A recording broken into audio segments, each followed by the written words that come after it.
Hi, this is Pat Moorhead with More Insights and Strategy, and we are here for another More Insights and Strategy Insider podcast. And we are here talking about IoT with executives from Synaptics. Welcome to the show, gentlemen. Thank Great you. to be here. Great to be here, Pat. Thanks, Pat. Yeah, hey, I know we have the titles underneath your faces here in the video, but can you talk to us about what you do for Synaptics? And Vikram, we can start with you. Sure. Um, I'm Vikram. I'm the GM of the embedded and edge processing division here at Synaptics. The products that we offer here from this division are SoCs that actually go into a variety of products such as set-top box, OTT platforms, VoIP phones, audio headsets, and also the broader IoT market. I also double as the Chief Product Officer here at Synaptics. I've been in the industry for about 30 years across microprocessors, connectivity, and the IoT. So that's about it from my side. Excellent. Venkat, how about yourself? Hi, I'm Venkat Kodavati. I'm the SVP GM of Wireless Products Division at Synaptics. So my division, we take care of all the wireless products that Synaptics actually brings to the market, namely Wi-Fi, Bluetooth, Zigbee, GPS, you name it all.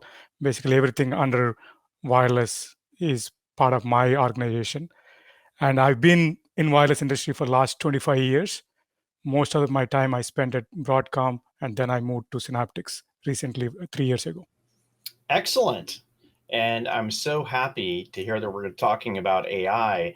As an industry analyst, we love pandemonium and opportunity because that makes industry analysts really, really busy. And I think I've spent the last 90% of my time, the last 90 days, just talking about AI and AI on the edge and all the way to the data center and IaaS, PaaS, and SaaS services that go along with this. So I'm really looking forward to this. So I'm just guessing, Vikram, that's kind of a joke here, that this conversation might involve AI, but can you tell us what you mean by intelligent IoT? You know, a lot of companies throw around the IoT word, right? And typically their definition is based on the space that they're in, the problems they're solving. But Vikram, what is the intelligent IoT? Yeah, sure, Pat. I think before we talk about the intelligent edge, we should first talk about what the IoT is. I mean, I think Yeah.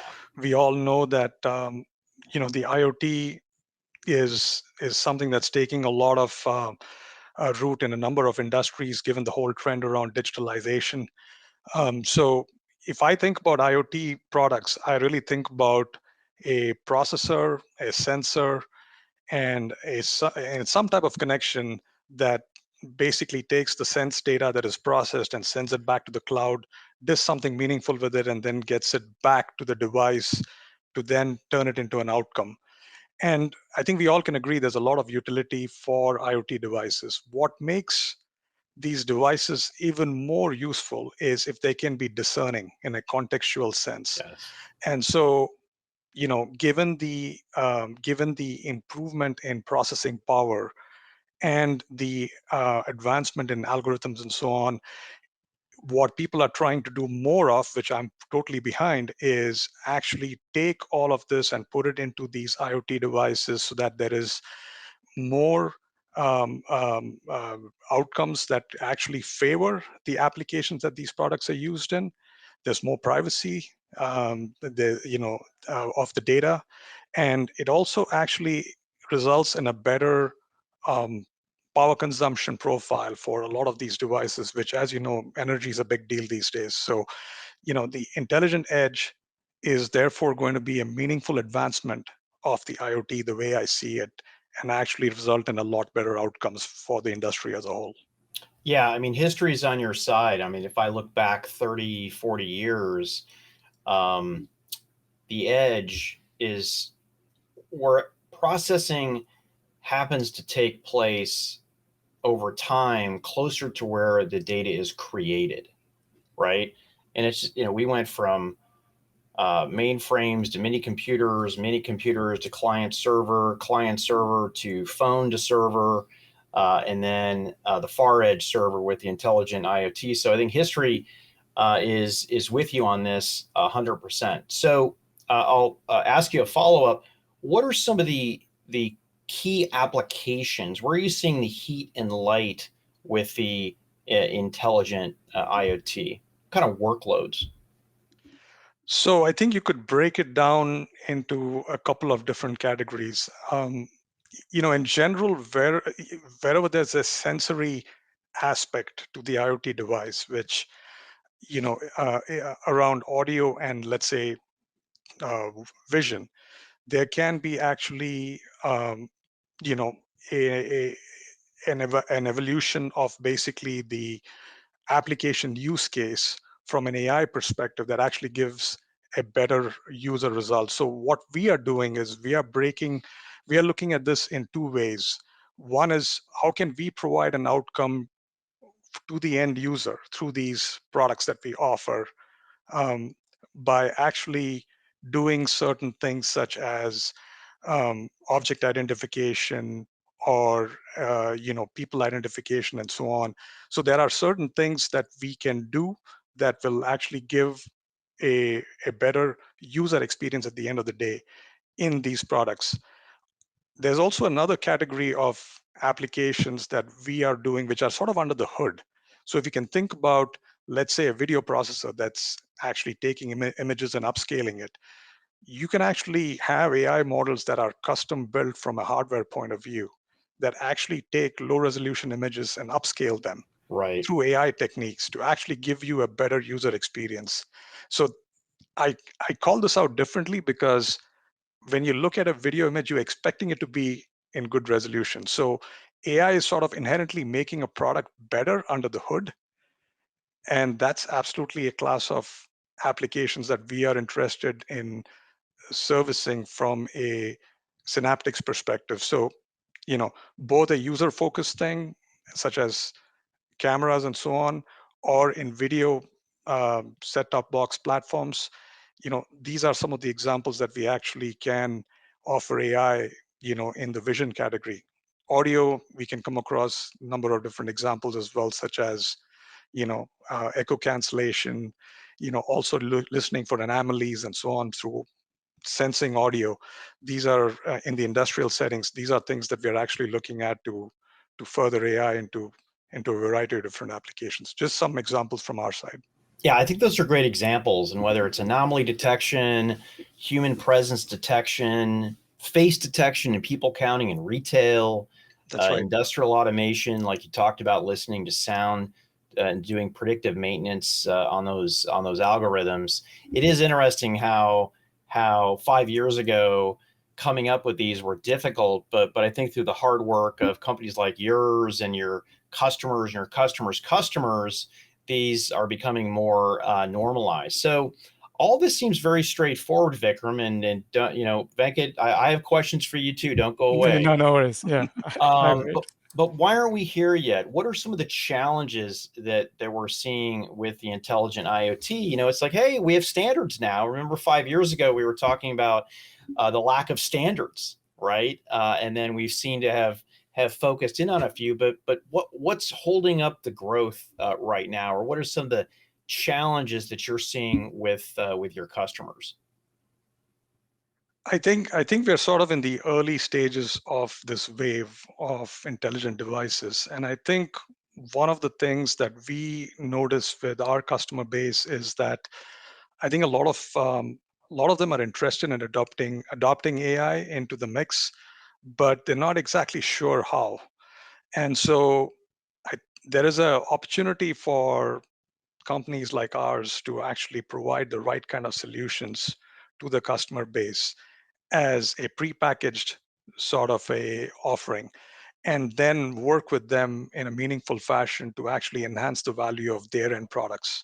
So in a sense, we are trying to make the customer journey from a AI adoption point of view much more easier for our customer base. There's a lot of ground that needs to be covered in this area, and we are investing a lot in terms of making algorithms better And we have plans to actually offer full stack AI solutions so that customers just come to us with their data sets. And then we're able to we help them generate the right kind of models and ultimately implement them on our devices. So there are a number of things that we are looking to actually really make AI across all these different applications solve meaningful problems. A lot of Yeah, ground to be covered. and by the way, I spent I joke that I had a real job for over 20 years before I started my analyst firm. But you're essentially taking what used to be in the industry, I would call it bag of parts, which says, okay, hey, here's a chip. Maybe I'll give you some software to run with that. Half-baked drivers to go in here, and maybe I'll help show you how you would actually put that into a product. But we're kind of in this you're in this evolve state, HDKs, SDKs, but I really like what you said about actually helping them with the models. That's kind of next level, and I think at least what I think is unique. So I like that, because net it means your customers have to do less, right?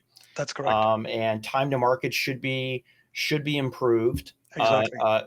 because you're also doing this across a wide variety of devices and use cases. So I really do like that. So Venkat, man, I'm going to ask you all the questions now, No okay? worries. For the next like 27 minutes. Just kidding. No worries. Yeah. So Vikram talked about the opportunity, and I think we are in the mutual agreement club about the importance of intelligent IoT at the edge. We understand from a Synaptics point of view what's that defined. We talked about some use cases and some of the impediments to get there. What specifically are you doing? I mean, we talked a little bit about these models, but what are you doing with your customers to address the challenges that Vikram talked about?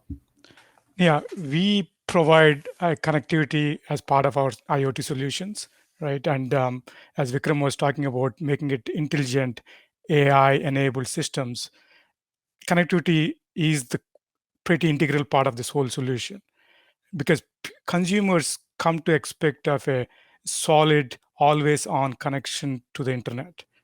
Right.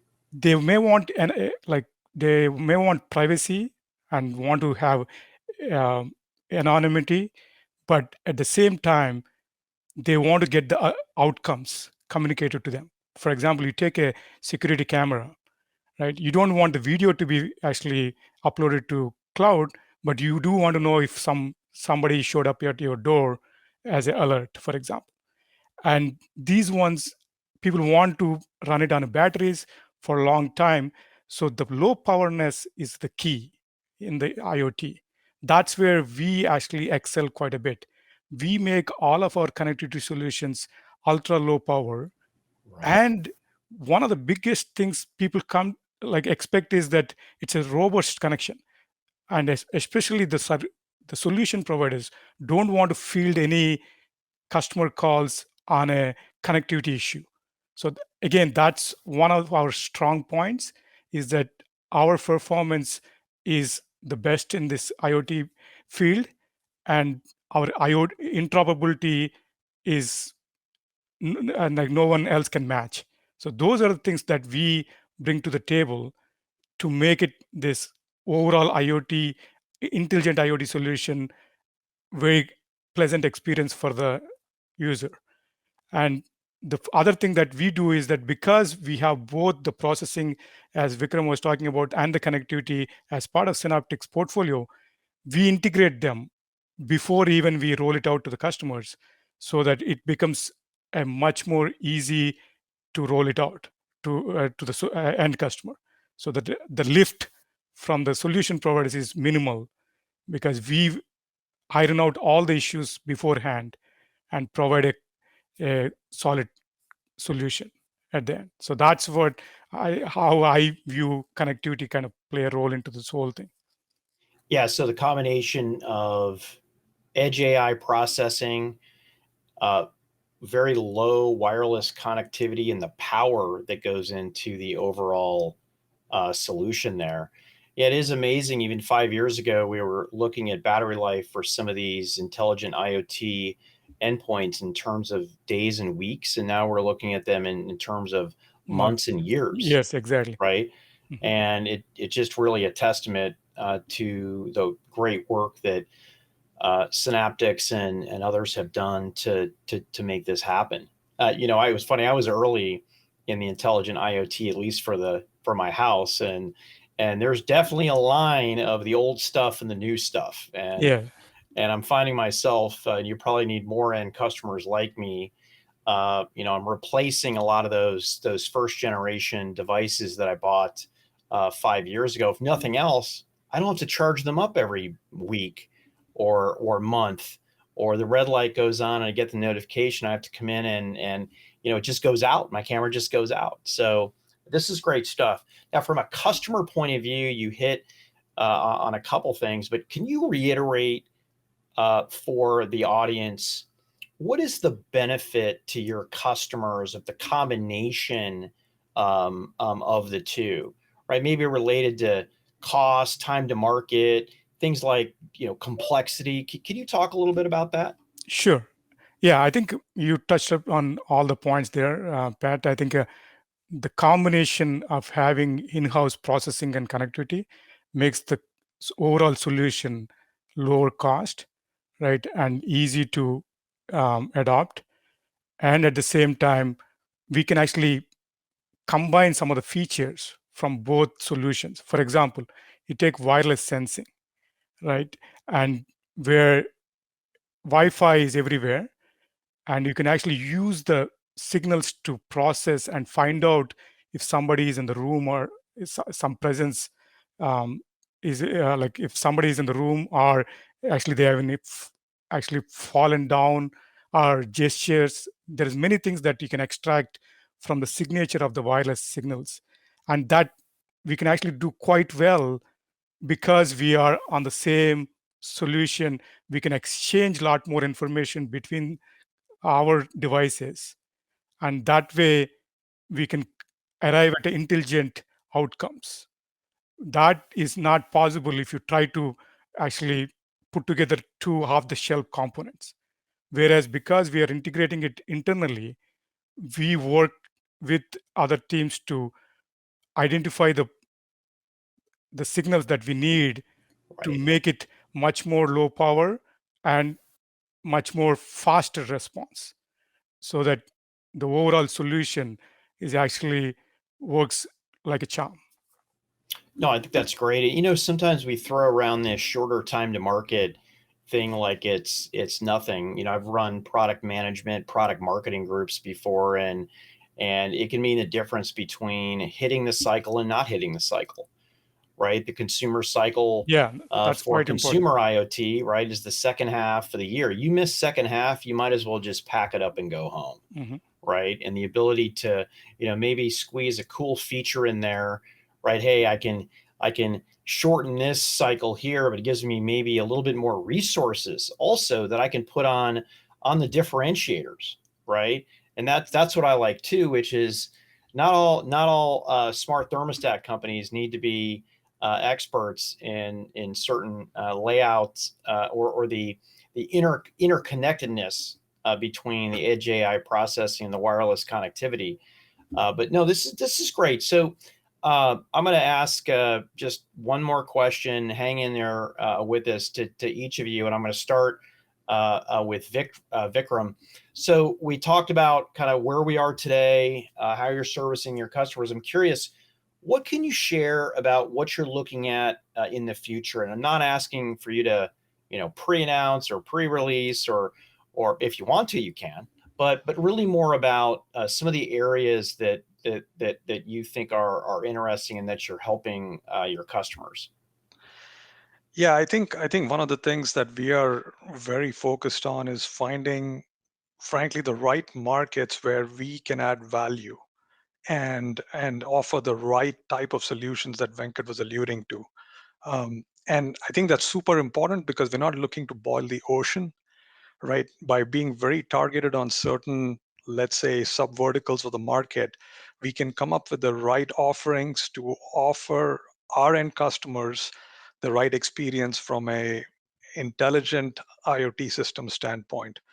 And so if you break that out into, the different vectors, it's, clearly on the hardware side, we are looking at architectures where we put a lot of importance to to how efficiently AI is being processed and how processing is done in general. And so there, it's basically a performance per watt kind of metric that we're really trying to focus on. I think a lot of companies out there you will see throwing out numbers for you know these many tops and so on and so forth, but we are really trying to maximize the efficiency of performance on the processing level.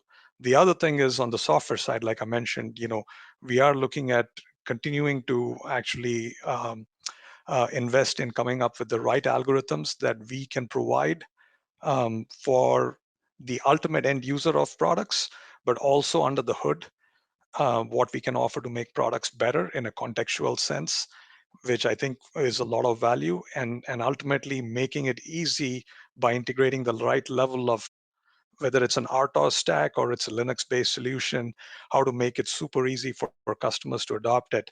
These are all, you know, sort of guidelines and guideposts, and there are a number of different initiatives that we have internally to actually go along these vectors to show improvement as our solutions keep coming out. And you'll be hearing more from us along these vectors as we go along. So we're trying to right size basically the intelligent edge for the right performance and the right power across a number of different end markets in a nutshell. And there'll be more announcements from us on this topic. Exciting stuff. Venkat, how about you? Anything you'd like to add about the future here? Yeah, I think we are trying to bring kind of state of the art solutions to the market, like take it matter, for example. We are at the forefront of that. We announced the triple combo, one of a kind in this industry. Nobody else actually even followed up to the date. We announced it last year. So we are always trying to innovate and make it better, as I think Vikram was pointing out, to the in the right areas, right? It's not like we are trying to boil the ocean, but pick the areas that we can actually bring out differentiated solutions and work on those and make them our focus. I think that's what we are really striving towards. And for example, security is one of the areas we are really focused on, and wearables on the connectivity side, and things like that, where I think it should actually make sense for the customer to adopt our solutions because of the differentiation that we provide. If we do go with the me too, it won't really work. So I really appreciate the insights, gentlemen, and I'm really excited about what's going on with AI and wireless and the combination of the two on the edge. I know recently from an industry discussion, it's I think there's been way too much focus in the data center. Listen, I love the data center. Okay, we have a yes, data center practice, multiple of them inside of the company. But I'm really glad you could highlight what is happening in the intelligent IoT, not only on the consumer side, but also on the industrial side. From my point of view, there's going to be more action there in the long term than others because the transformations haven't happened yet, Yeah. and yeah, that's what's there's super exciting to me, and it sounds like it's super exciting to Synaptics as well. So, gentlemen, thanks so much for coming on the show. Vikram, Venkat, hopefully we can do this again. Keep up to date with what's going on, and quite frankly, you're a leader in this part of the industry, so you're kind of the tip of the spear on what's going to happen, and it's one of the reasons why my research firm follows you so closely because because what happens, you kick off something and then other people follow, right? That in different parts. So I pay special attention to Synaptics. But again, thanks so much. thanks, Pat. Thank Thanks you. for having us here. Thanks. Thanks, Pat. So that was a great conversation about the intelligent IoT with executives from Synaptics. You've read a lot of what we've talked about at the firm about the intelligent IoT and the importance of it. Think about what happens to the intelligent IoT when we layer on top of it even generative AI. I know it's the buzzword of the year, but we truly believe it's a trend and not a fad. But I'm pretty excited about it because again, look at history, 30 to 40 years, all compute ultimately gets to the point where the action has to happen, and that's due to latency, it's due to security, it's due to privacy. We've seen this in every generation, every major inflection point in the industry. So tune in, tell us what you think, hit that subscribe button, keep coming back. We appreciate it. Have a great night, lunch, morning, wherever you are on the planet. Take care.